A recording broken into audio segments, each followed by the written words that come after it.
He was known as a model police officer, but the late officer Joe Burson, well, he played many roles in his community, including being a musician. CBS 46's Mary Smith joins us live in Holly Springs. And Mary, Officer Burson, he was actually a drummer in a pretty popular band, wasn't he?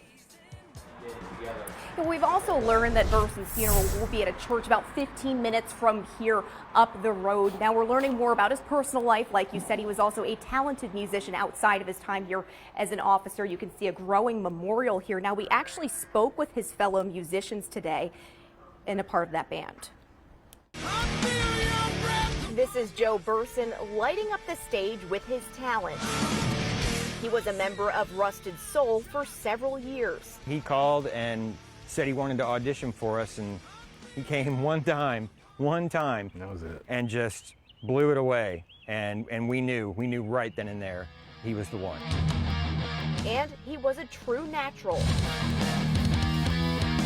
he can just play anything, you know. He's got a great range of taste.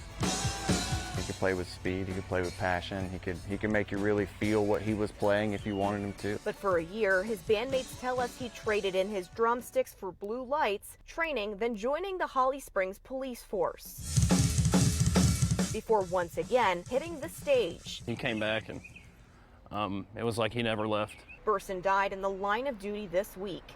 Investigators believe he was dragged by a suspect during a traffic stop.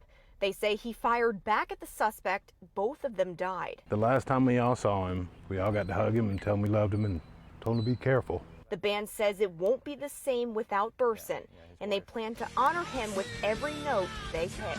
Every song we write, play, Every show, everything. Like, we know Joe's with us. Before people knew him as Officer Burson, they knew him as the drummer of Rusted Soul. I don't think our lives are ever going to be the same without Joe. He was a good dude, and that was my brother, and we're going to miss him a lot.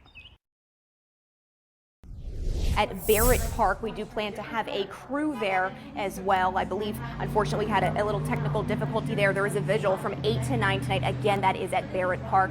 We will have coverage of that later tonight. But for now, live in Holly Springs, Mary Smith, CBS 46 News. It is apparent he touched so many lives. Mary, thank you.